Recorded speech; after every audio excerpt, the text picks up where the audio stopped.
बिहार की राजनीति से जुड़ी इस वक्त एक बड़ी खबर सामने आ रही है। बांकीपुर में होने वाले उपचुनाव के लिए बीजेपी कैंडिडेट अभिषेक कुमार ने अपना पर्चा वापस ले लिया है। 30 जुलाई को बांकीपुर में उपचुनाव होना था। ये सीट बीजेपी अध्यक्ष नितिन नबीन के राज्यसभा जाने के बाद रिक्त हुई थी, लेकिन पर्चा भरने के बाद अभिषेक कुमार ने अपना पर्चा वापस ले लिया है। वो बीजेपी की तरफ से कैंडिडेट थे। अभिषेक कुमार ने क्या कुछ कहा है, सुनवाते हैं आपको। अभी माननीय प्रदेश अध्यक्ष संजय सरावगी जी को पत्र दिया हूं, जो आपके सामने पढ़ रहा हूं। सेवा में माननीय प्रदेश अध्यक्ष महोदय, भारतीय जनता पार्टी बिहार प्रदेश महोदय, सादर प्रणाम है। मुझे भारतीय जनता पार्टी ने बांकीपुर विधानसभा में उपचुनाव में एनडीए के प्रत्याशी बनाया था। उसके लिए केंद्रीय नेतृत्व, प्रदेश नेतृत्व का मैं आभार व्यक्त करता हूं। विनम्रता के साथ आपको आग्रह करना चाहता हूं कि मैं पारिवारिक कारण से विधानसभा उपचुनाव लड़ने में असमर्थ हूं। मैं एक कार्यकर्ता के नाते निष्ठापूर्वक सेवा देते रहूंगा। तो आप सुन रहे थे अभिषेक कुमार को, जिन्होंने कहा कि वो इस सीट से अब चुनाव नहीं लड़ेंगे। उन्होंने इसके पीछे पारिवारिक कारण बताए हैं, लेकिन आप ये समझिए कि ये सीट कितनी ज्यादा अहम हो जाती है। ये सीट बीजेपी की सीट मानी जाती है, क्योंकि नितिन नबीन यहाँ से चुनाव जीतते रहे। 5 बार यहाँ पर चुनाव में उन्होंने जीत दर्ज की है। उनके राज्यसभा जाने के बाद ये सीट रिक्त हो गई थी और इसलिए उपचुनाव हो रहा था। उपचुनाव के बाद 3 अगस्त को नतीजे सामने आने वाले थे और नतीजों के पहले ही ये माना जा रहा था कि बीजेपी की यह सीट तो बिल्कुल कंफर्म है। प्रशांत किशोर इस सीट पर ताल ठोक रहे हैं और ऐसे में अब बीजेपी की तरफ से कैंडिडेट ने अपना पर्चा वापस ले लिया है।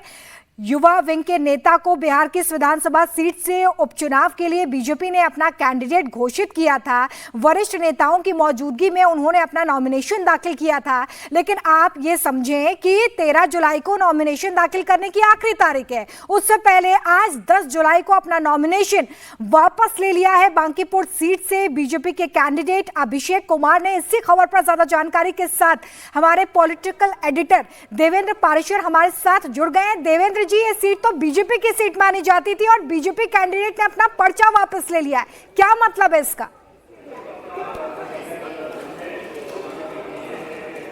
की भरी स्थिति है कि आप कैंडिडेट का चयन करते हैं और पार्टी की तरफ से बताया जाता है कि इस कैंडिडेट का चयन किया गया।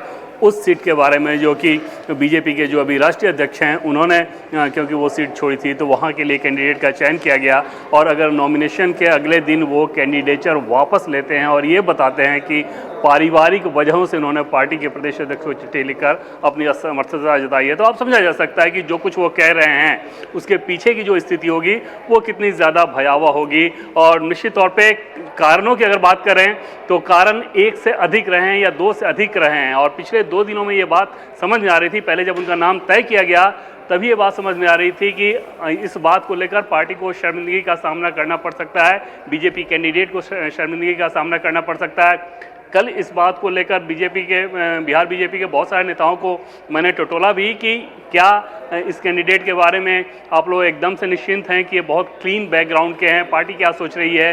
तो वहाँ से इस बात को समझ में आने लगा था, ये बात समझ में आने लगी थी कि ये मामला आगे आने वाले दिनों में बढ़ सकता है और शायद पार्टी ने एक तरह से कोर्स करेक्शन कराया है। और निश्चित तौर पर सोर्सेज से जो हमें जानकारी मिल रही है, पार्टी ने उन्हें बोला था कि अब आप अपना नामांकन वापस ले लें, अपना कैंडिडेचर वापस ले लें, क्योंकि अगर ऐसा नहीं होता तो सामने जब प्रशांत किशोर जैसे व्यक्ति चुनाव लड़ रहे हैं तो आप समझ सकते हैं कि उसमें अगर आपके कुछ लूपहोल्स हों तो उन लूपहोल्स को लेकर किस प्रकार से बीजेपी के ऊपर वो दबाव बनाते।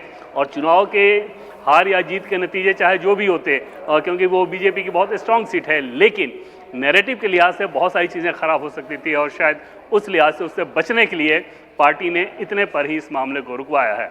तो क्या देवेंद्र जी बहुत जल्दबाजी में फैसला लिया गया कि अभिषेक कुमार को कैंडिडेट यहां से बनाना है? क्या जल्दबाजी में फैसला लेने के बाद इस पे वापस से एक बार मंथन किया होगा? इनसाइड स्टोरी अगर हम समझना चाहें इस पूरे घटनाक्रम की, तो आपको क्या समझ में आता है?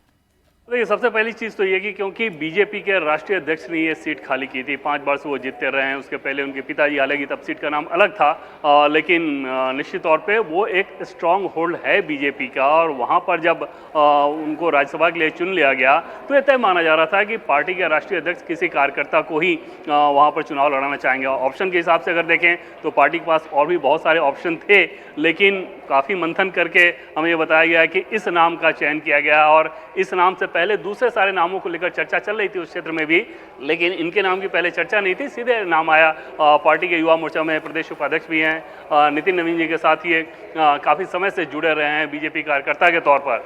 लेकिन उन सारे मंथनों का क्या अगर आपको नामांकन के एक दिन बाद ही नाम वापस लेना पड़े। और इनके बारे में जैसे ही इनके कैंडिडेचर का अनाउंसमेंट शुरू हुआ, तो क्योंकि ये पहले कोई बहुत नामचीन नेता थे नहीं जो इनके बारे में बहुत ज़्यादा रिसर्च हो बाकी लोगों के पास, जब एक बार कैंडिडेचर सामने आ गया तो फिर पार्टी के भीतर ही बहुत सारी चीज़ें कही जाने लगी।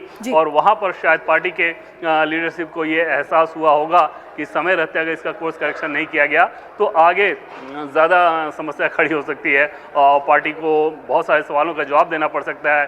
तो उस लिहाज से पार्टी ने इस काम को किया है। और देखिए, बीजेपी के लिए ये सीट बड़ी अहम हो जाती है क्योंकि नितिन नवीन यहाँ से चुनाव लड़ते रहे। एक बड़ी मैसेजिंग इस सीट के जरिए बिहार में करने की कोशिश बीजेपी की, और जब प्रशांत किशोर जैसा कैंडिडेट सामने हो तो ये मैसेजिंग और बड़ी करने की कोशिश, जिसकी वजह से ये फैसला वक्त रहते लिया गया। बहुत शुक्रिया देवेंद्र जी हमारे साथ जुड़ने के लिए और इस तमाम जानकारी के लिए।